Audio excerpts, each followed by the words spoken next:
chaque fois qu'on m'invite à parler de Cheikh Anta, de son travail, de ce qu'il a fait, c'est toujours avec plaisir que je donne mon accord, que je réponds présent. Donc je vous remercie pour cette nouvelle opportunité que vous me donnez de parler de Cheikh Anta. Alors, avant d'arriver à Cheikh Anta lui-même, il faut que je vous explique pourquoi moi je peux parler de Cheikh Anta de manière, disons, normale. Parce que par les temps qui courent, il y a beaucoup de gens qui, chaque fois qu'ils sont invités, sont contents de parler, même si ils ne sont pas des voix autorisées. Alors moi, je n'aime pas faire ce genre de choses. Si je parle de Cheikh Anta, c'est parce que je pense pouvoir le faire, pas de l'ensemble de l'homme Cheikh Anta, mais au moins d'une partie de l'homme Cheikh Anta. Parce que moi, j'ai travaillé avec Cheikh Anta. Cheikh Anta, je l'ai connu pour la première fois à l'occasion d'une visite organisée par notre professeur de préhistoire, le professeur Cyr Descamps, en 1975, si je ne m'abuse, je faisais le duel 2. Et Cyr Descamps nous avait amené visiter le laboratoire de Cheikh Anta. C'est la première fois que j'ai vu l'homme. Et il m'avait beaucoup impressionné. Par la suite, c'est en 77 que je l'ai revu. Et je l'ai revu pourquoi? Parce que je venais de terminer un mémoire de maîtrise intitulé L'Égypte et l'Éthiopie chez Diodore de Sicile et Strabon. Et c'est en faisant ce mémoire que j'ai découvert qui était Cheikh Anta à travers ses travaux. Et parce que Cheikh Anta a parlé de Hérodote, Diodore de Sicile et Strabon. Ce sont des auteurs classiques qu'il a beaucoup utilisés dans son combat, seulement pour montrer que la civilisation égyptienne était une civilisation noire. Donc, je l'ai découvert à travers ses travaux. Et quand j'ai soutenu mon mémoire de maîtrise, mes professeurs m'ont recommandé de demander une bourse de 3e cycle parce qu'ils voyaient en moi quelqu'un qui devait pouvoir continuer ses recherches. Merci. Donc, quand j'ai demandé la bourse de 3e cycle, j'ai eu la chance de l'obtenir et d'obtenir également l'occasion d'aller poursuivre mes études en France, puisqu'à l'époque, le 3e cycle, l'université de Dakar ne faisait pas de 3e cycle. Alors, c'est pour lui demander conseil que je suis allé le voir, parce que je voulais faire égyptologie. Après avoir fait ce mémoire de maîtrise, j'étais convaincu que j'avais trouvé la discipline de ma vocation. Donc je suis allé le voir pour lui dire, mais professeur, voilà, j'ai une bourse de 3e cycle, je suis venu vous demander conseil. Quelle université choisir parce que je veux faire égyptologie? Alors, il me dit, oui, vous voulez faire égyptologie? Ah, c'est très bien, voilà des années que je recherche des jeunes pour s'inscrire dans ces recherches d'égyptologie parce que nous ne pouvons pas faire notre histoire sans la dimension égyptologique. Donc, je suis très content. Alors, ils sont tous pareils.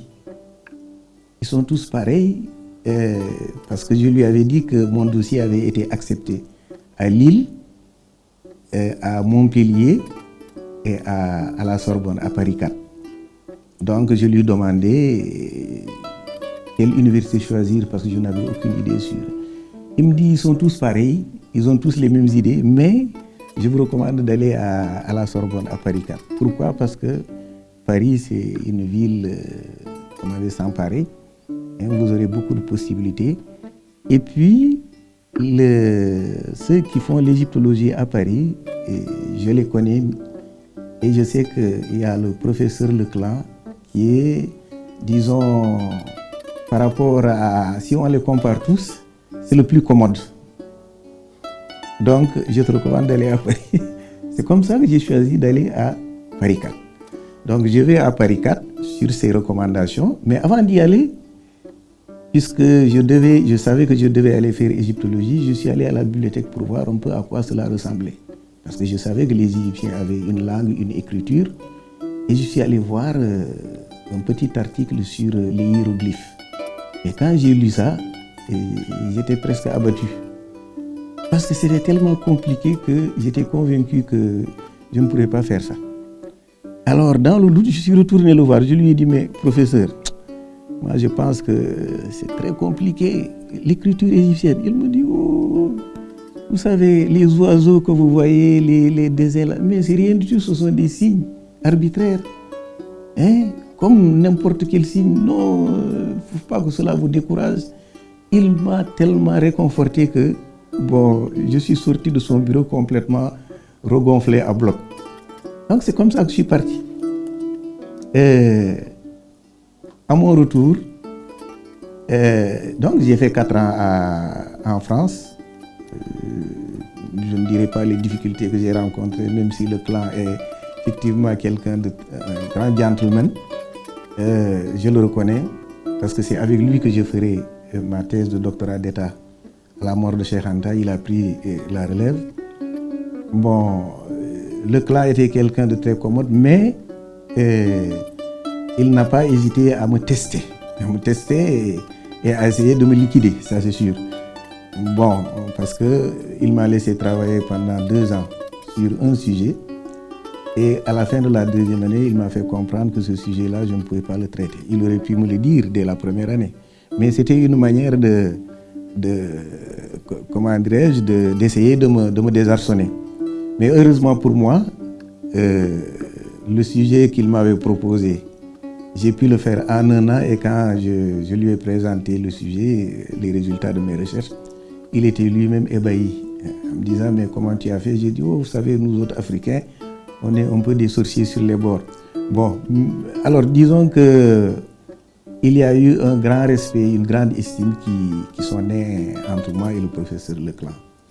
Telle enseigne qu'il a accepté, quand Cheikh Anta est parti en 86, de prendre la suite, parce que quand je suis rentré à Dakar, je me suis inscrit sous la direction de Cheikh Anta. Donc je rentre, et le hasard, c'est pas le hasard, c'est le bon Dieu. Je suis rentré en octobre 81.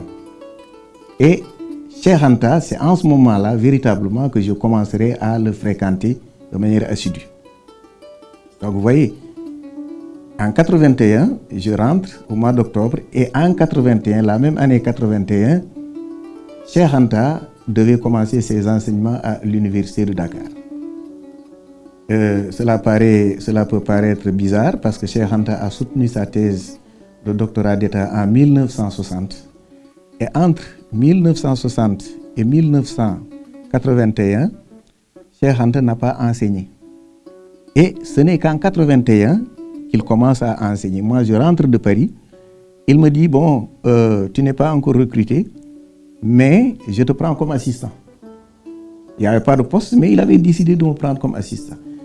Et pour comprendre un peu le caractère un peu bizarre de ce choix, c'est qu'il y avait quelqu'un qui était rentré en même temps que moi, qui avait été choisi, qui avait été recruté, mais il me dit que c'est toi que je prends comme assistant.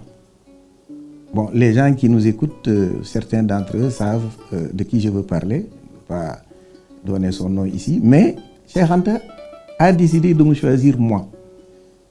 Bon, avec le recul du temps, je pense que c'est peut-être parce qu'il se disait que moi, comme je n'avais pas encore le pied à l'étrier, il devait me prendre pour me mettre le pied à l'étrier. C'est comme ça que j'interprète la chose, c'est dans sa générosité.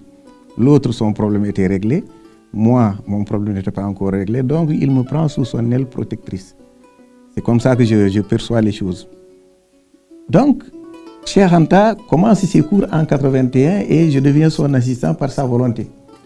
Ça signifie que quand il faisait ses cours, il les faisait en maîtrise.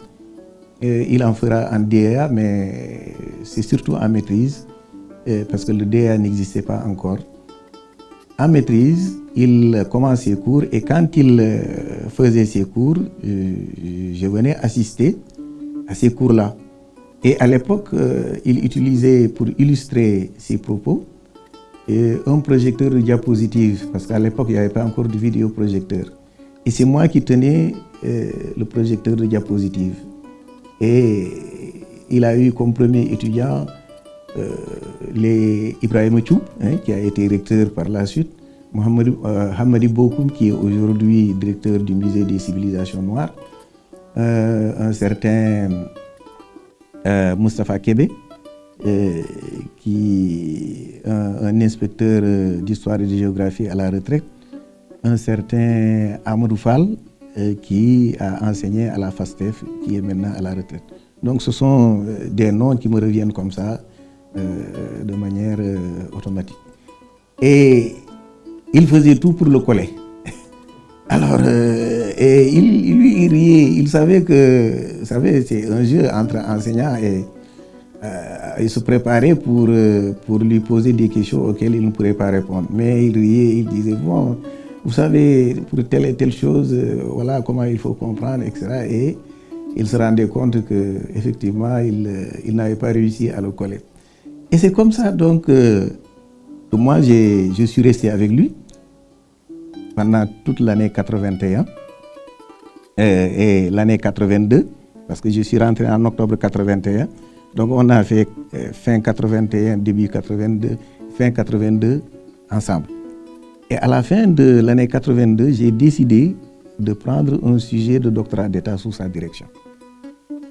Le sujet était ainsi libellé, l'origine des Fulbe et des Halplaren, approche égyptologique. Donc, il me dit, bon, il n'y a pas de problème, j'ai encore la lettre par laquelle il acceptait de conduire mes recherches. Et donc, on a travaillé ensemble, j'étais toujours son assistant, je travaillais, donc je faisais mes recherches, parce que là aussi, c'est lui qui m'a inspiré. Parce que il était le seul à avoir, selon moi, donné une réponse, disons, scientifiquement acceptable sur l'origine des Peuls. Vous savez, l'origine des Peuls a intéressé beaucoup de gens, des administrateurs coloniaux jusqu'aux spécialistes de l'ethnologie, de l'anthropologie. Tout le monde s'est penché sur les Peuls parce que les Peuls ont effectivement donné du fil à retordre aux Français et les gens étaient convaincus qu'il fallait étudier cette population-là pour pouvoir un peu la comprendre et essayer de la dominer. Mais lui, vous savez, il avait une vision très, très intéressante. Contrairement à ce que disaient ces spécialistes, à savoir que les Peuls étaient des Blancs, ils se sont beaucoup mélangés avec des Noirs et qui ont donc perdu leur phénotype originel. Cheikh Anta a inversé la perspective. Il a dit que les Peuls, c'était des Noirs qui se sont mélangés avec des Blancs en situation de minorité ethnique, et cela s'est passé en Égypte ancienne, au Nouvel Empire. Et donc, moi, c'est ce qui me paraissait plus, cohérent. Parce que, si vous voyez les Peuls, ils ont effectivement un phénotype un peu particulier au sein des Noirs. Mais si vous analysez en profondeur leurs mœurs, leurs coutumes, mais vous vous rendez compte que ces Peuls-là, ils partagent tout avec les autres Noirs. Par exemple, le système matrilinéaire. Alors que tous les nomades censés, donc, auxquels ils sont censés appartenir, si on suit la thèse des spécialistes occidentaux, tous les nomades ont comme système le système patrilinéaire. Eux, ils ont un système matrilinéaire. Et le Pulaar, leur langue, eh bien, n'est pas apparentée à ces langues donc, de nomades, berbères ou à d'autres langues. Non, le Pulaar est apparenté au Serer, au Wolof et au Soninké. Donc, dans ces conditions-là, il faut reconnaître que c'est Cheikh Anta qui a vu juste. Puisque si les Peuls n'étaient pas des Noirs comme les autres, qui ont juste changé de phénotype, ils ne partageraient pas ces éléments-là avec les autres Noirs. Voilà, l'enfance de Cheikh Anta. Donc, Cheikh Anta, par la force des choses, je me suis intéressé à l'homme. Bon, Cheikh Anta est né officiellement le 29 décembre 1923 à Tchaïtou. Tchaïtou, c'est dans le Cayor, les gens disent dans le Bawol pour certains. Donc c'est, disons, dans cette zone, pas loin de Diourbel. Et Cheikh Anta, donc, perd son père rapidement. Je crois que son père n'a pas vécu très longtemps avec lui. Et c'est comme ça qu'il s'est retrouvé, parce que sa mère, Maguette Diop, sa mère a dû, je pense, se remarier. Et Cheikh Anta donc l'a suivi sur son lieu de vie. Et c'est comme ça que Cheikh Anta a fréquenté la maison, disons, du premier des Baye Fall, la maison de Cheikh Ibra Fall. Mais le prénom qu'il porte lui-même, Cheikh Anta, est celui du frère cadet de Serigne Touba. Donc vous voyez, c'est quelqu'un qui appartient à la famille mouride et de par, disons, ses parents. Et il fait l'école coranique, bien sûr. Quand on appartient à ce milieu, on ne peut pas y échapper. Il fait l'école coranique, mais sa mère décide de l'envoyer à l'école primaire.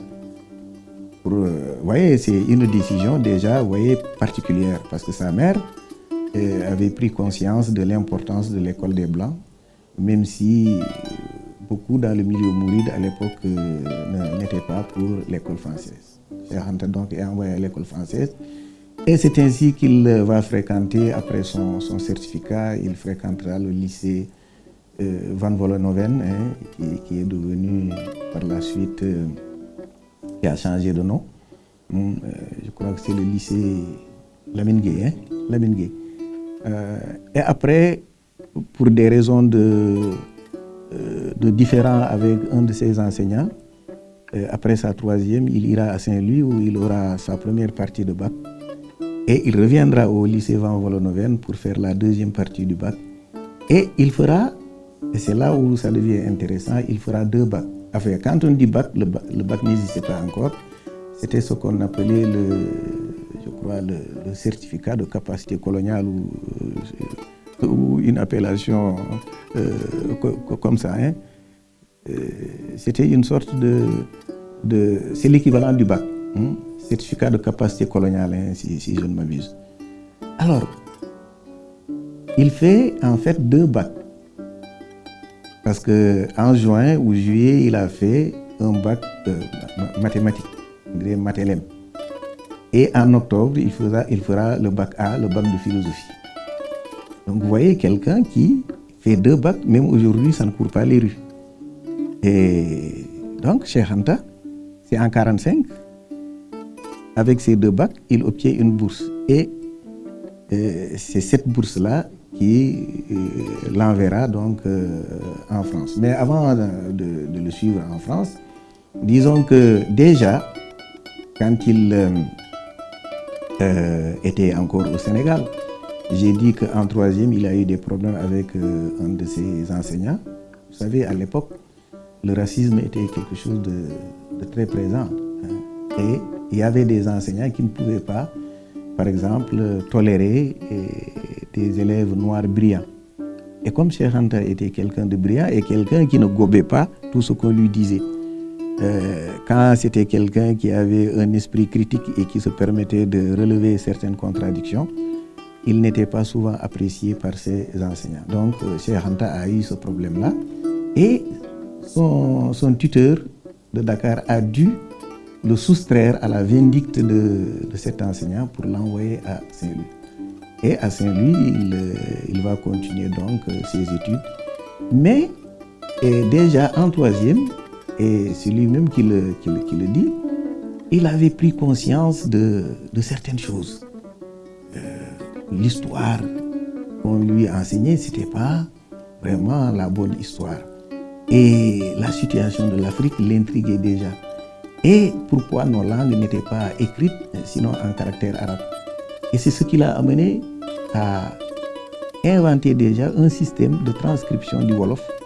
Mais ce système pouvait aussi être utilisé pour les autres langues africaines.